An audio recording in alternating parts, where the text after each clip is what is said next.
And welcome back. It's the early morning Sunday show, brought to you by Radio Wasteland, the place that has the best records in all of Michigan. Speaking of Radio Wasteland, check out the podcast I do on Sunday nights with Jim Gleason, the owner of Radio Wasteland. We have a really good time. Two guys talking about records. That's all it is, just two guys talking about records. We're talking about bootlegs this week. Should be pretty interesting. I bet you Jim has Rush bootlegs. Just guessing, but we'll see. So, not a lot got done in the record room. Just, again, like I told you last week, it's Christmas season, the pool business. So, I've been in the office just trying to keep ahead of everyone and try to making sure these pools are getting opened and not knowing what the hell I'm doing. So, yeah, it's just a normal day in the world of small business, I guess. So we're moving along. Got in a crew now, hired. So yeah, we this was kind of funny. So we had a problem with the dish with our washing machine. You know, got it running, hooked up. Someone forgot to put in the discharge tube. I left it back at the, I don't know, it's probably in a box. Didn't even think about it. So when it started to drain, guess where it went? On the floor. Guess what? On the floor where it goes down. Guess what's down? The neighbors. Yeah, their bathroom ceiling got kind of wet. Yeah, I don't know what that's going to be all about. We caught it very early, so it wasn't real bad, but something did happen. So, okay, so I get discharged too, but the washing machine's just not sounding right. Didn't know if it was moved. So there's like this number you call. It's like an Angie's List for plumbers. So we call that, and they send in someone. He doesn't speak English. Doesn't speak Spanish. So Spanish, I'd have a little bit of a chance. He speaks Polish. And so my wife has to deal with him first, and then I finally get home. And he goes, I don't speak much English. I go, that's okay. I don't speak much Polish, so we're good. He goes, I'm learning. I says, I'm learning Spanish. He goes, Duolingo? Duolingo.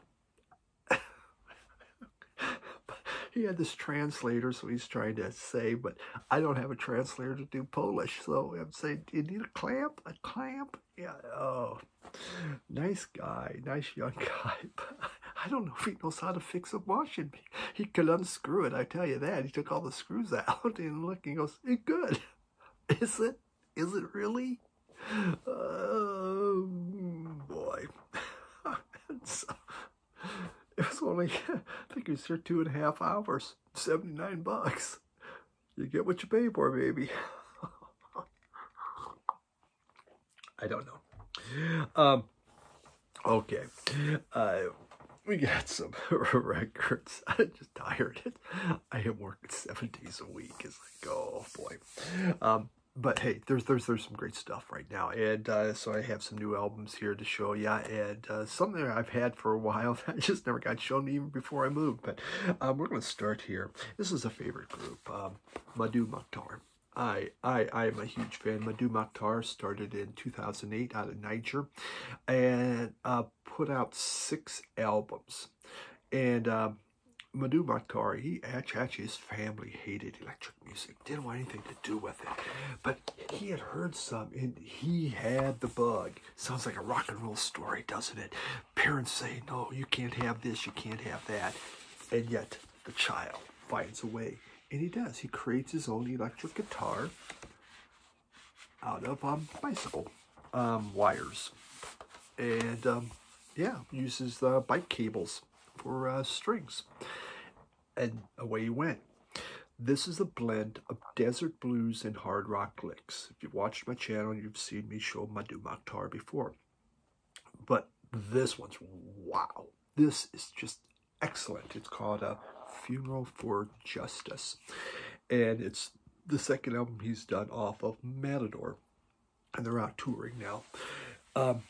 It is kind of the rallying cry against colonial oppression. It goes on in Africa, still is. You know, come in and try to take over and tell them what to do, and it's just saying, hey, Doesn't have to be. Kind of like old fella Cootie used to do, yeah? This has a really psychedelic feel to it. There is some really cool fuzz stuff going on within this. You know, it just starts with Funeral for Justice. And it's like a 70s, it has these 70s inspired rock riffs happening. And I'm going to play a sample of that. And of course, the singing is all done in Turang, which is, you know, the music of the desert people that really don't have a home, shall we say. It comes next with Imuhar. I have no idea how what I'm saying with any of these words, but it's crazy, just fuzzed out guitars, just blasted through it. Awesome stuff. Then we go into Takoba, which kind of quiets down a little bit. It slows down, but has this great trance-like beat going on. Really, really neat. Then there's Sasumi Tamachaka. Yeah, whatever. And I would say that has one of these face-melting intros. I mean, it's about the plight of the Turang people. I do think this is his best album. You know, look at that. Ooh, dead birds and stuff and blood on coffins. Ooh, scary stuff. Really good album.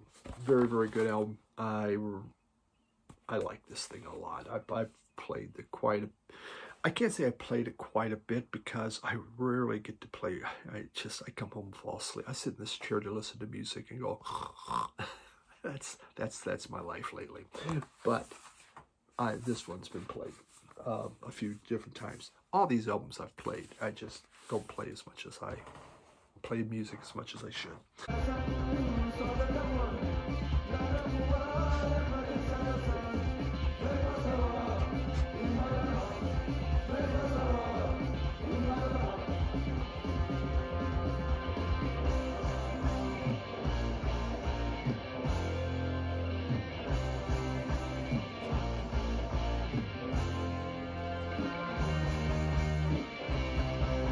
Okay, let's go to a new group. This was recommended by you guys, one of you.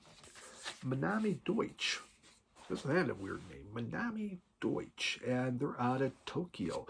It's from the Guru Guru Brain label. My friend Ben Rankin, a.k.a. Mike, down in Australia, he's seen these guys in concert. I'm sure some of you others have too. So they've recommended that I would like this because obviously I like a lot of the stuff that's coming off of Guru Guru Brain, and this is the brainchild of Kaitaro Miku. Yeah, my Japanese is probably worse than my French, if that is possible. So, but they are self-professed repetition freaks. They love to keep the repeating, the going, almost the trance-like vibe that's created through repetition. Not a lot. I couldn't find a lot on these guys.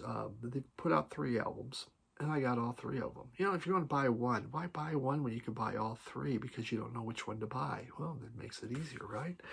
This is their self-titled debut. They have this love of kraut rock, groups like Can and Nu. That's they're kind of their wheelhouse, so you have some of that feel in here.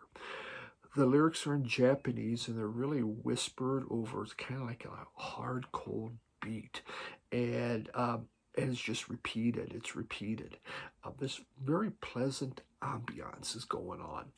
Occasionally, you get some fuzz distortion happening just for fun, but actually, for a fairly relaxing album, but very interesting.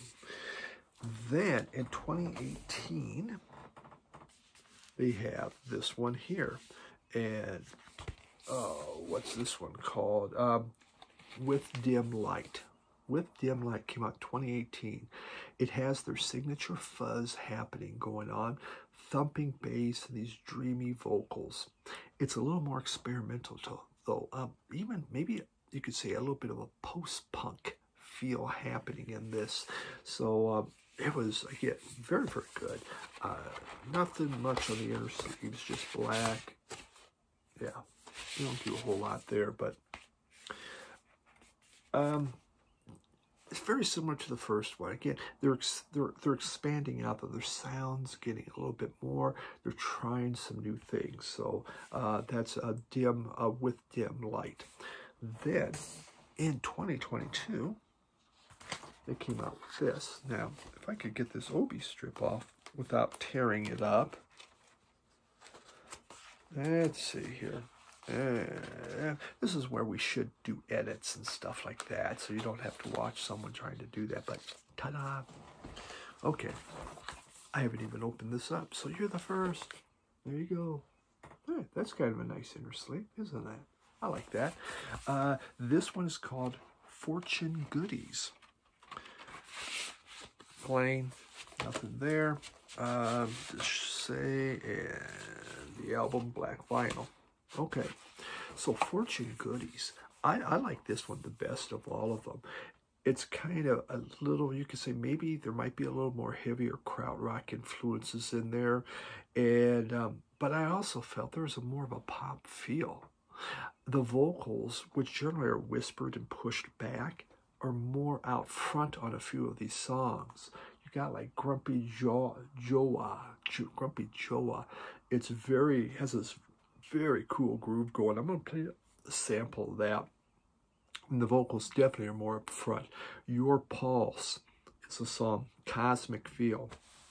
You know, I think, you know, it's, oh, how I want, Michael Christensen. You know, Michael Christensen, if you ever check out his albums on Bandcamp, he makes this really spacey, takes you on a trip with the music. Similar types of stuff with this. Michael, you'd really like this. There's just great groove, great trance-like feel happening. Really neat stuff. My Manami Deutsch is the name of the group. And yeah, I've really been enjoying this, so really good. Then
at a record show, and I could have shown this, something I brought back in my collection, but we'll just show it here because it's fun. It's just the Cramps, formed in '76, broke up in '09 because sadly Lux died of some medical issues. When they started in '76, they kind of coined the term rockabilly. I mean psychobilly. Johnny Cash had a song about building of a car. He called it a psychobilly car or whatever. That also came out in '76. But they described the music as psychobilly. And you know, the reason why they said, you know, in the '50s they felt that the rockabilly people were really psycho to begin with. So you know, they had this crazy sped up hillbilly boogie version of country music was their thoughts. So they came up with psychobilly. They also called it rockabilly voodoo was the other thing. But you know, to them also, rockabilly was born with the blues. The blues was built into rockabilly, so they also consider themselves a blues band. So hey, there you go, Chris, Blues Guys Vinyl. This is a blues band. You just may not recognize it. I bought this at the record show in Denver, and this is the one where I did not look. I was so excited because I've been looking for this thing since the flood, and I have not been able to find it. And there it was, there it was. And I was leaving, and so I grabbed it, and it didn't matter. I mean, it could have been $1 million. Okay, here we go. Take a card. So I grabbed it, and then I get home, and I find, yeah, it's a reissue. It's an unofficial reissue. Now, the sound, it sounds good. It sounds great. I have no complaints about the sound on it. And I have an original. So, yeah, I'm just happy to get this. And really what this is, it's songs from the first 2 albums. They had an EP, and they had albums, Songs the Lord Taught Us. That is what's on here. You have, it's just their classics. Garbage Man, New Kind of Kick. I'm going to play you a sample of that. I Can Hardly Stand It, Goo Goo Muck, Human Fly, Drug Train, TV Set, Uranium Rock. I mean, classic Cramps. Fantastic. One of those groups I love. Some new kind of kick. Something I ain't had. Some new kind of buzz. I wanna go home mad. I'm looking and looking and looking for something I ain't had before. I'm looking and looking and looking and looking to find some new kind of kick. Let's switch it up. This is called classical music. Now, what do I know about classical? I know I like the sound of it. I don't know a lot about it. I can't sit here and talk it. Well, I can't talk intelligently about those other records either, but yeah, there's less chance on here. Why did I buy this? That's Picasso on front. That's Picasso's 3 musicians. I go, God, that's so cool. They put a Picasso on there. And so, see, this guy here, he's playing like a clarinet. This guy's playing a guitar. This guy, I don't know what the hell he's doing. I mean, he has tiny hands, and he's like holding something there. He's not, it's like he's conducting. I don't know. He just seems worthless. But hey, it's Picasso. So this is from Arno Schoenberg, 1874 to 1951. And he's a classical punk rock person. I'll tell you why he was punk. This is classical punk. Born in Austria, but moved to America in 1933 because the Nazis were taking over, and they said his music was degenerate. He was smart enough to know nothing good's going to happen here, so to America he went. He was a composer, he's a painter, he's a teacher, he's a writer, he's just a Renaissance kind of guy. But his music was innovative, and especially in the 20th century. This has one of his very first pieces he did. Verklärte Nacht, I guess Nacht would be night, right? And that came out in 1899. And what it is, he composed it in 3 weeks. It's based upon a poem, and also he was falling in love with a gal that would be eventually his wife. Well, the poem was from a guy named Demels. Demels, I'm saying it wrong, doesn't really matter. And it's based upon this man and this woman, and they're walking through the forest on a moonlit night. And as they're going through the forest, the woman shares this deep, dark secret. She tells her new lover she's bearing the child of another man. The man's shocked. He thinks about it. He contemplates it. And you hear that contemplation in the music. But then he forgives her and accepts what is happening. What a happy ending. It didn't go big with the audience at all. It kind of tanked. They didn't like the whole poem thing. That poem's pretty damn immoral. The music is a string sextet, and it's done in 1 movement. There's also another chamber symphony in E flat major, and that's on the other one. That was done in 1906. Now, so I said these punk rock, right? The reason why it's punk rock is Schoenberg was tired of how long music was going. This was the end of the Romanticism period, and things were changing. And even on here, he was influenced by Wagner and Mahler. But they made these really long pieces, and he didn't like that. He goes, that's just too much. Brevity is much more important than these long pieces. Sounds like punk over prog, right? Prog had these long kind of pieces, and then come the punkers. That's no good. We need brevity. Keep it short. Keep it simple. Now, short and simple in classical is 26 minutes, okay? In punk, that's 2 minutes and like 36 seconds. Yeah, it's a little different there, but still, punk ethos. Let's shorten this stuff up. So Schomburg.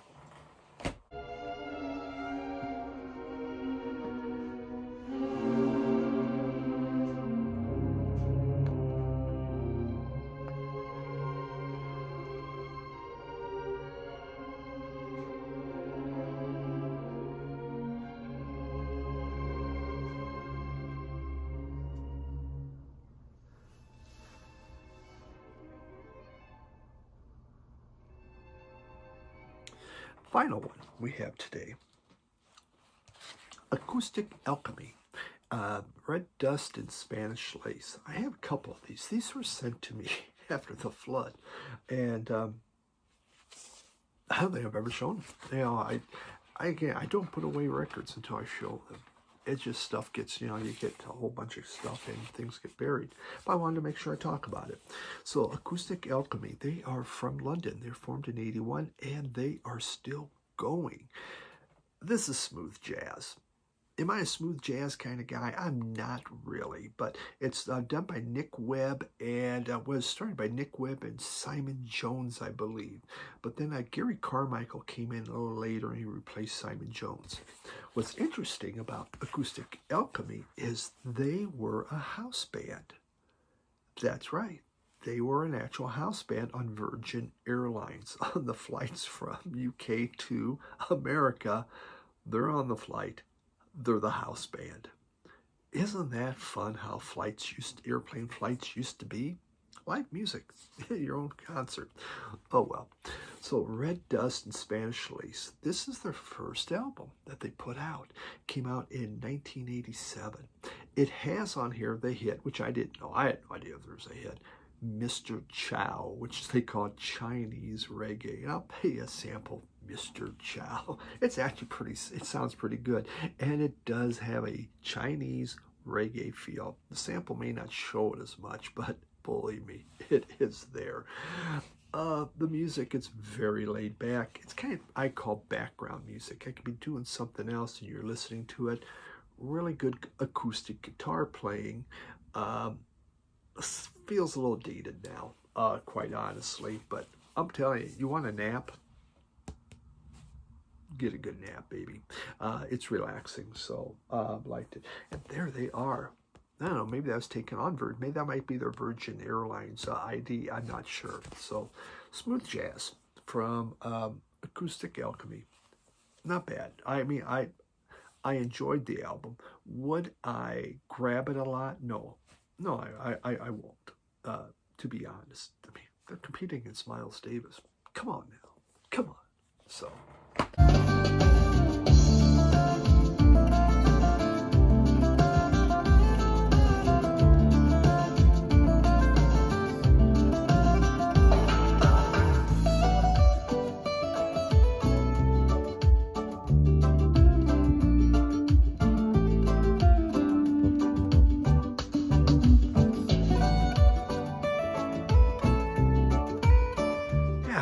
that's what we got for this week.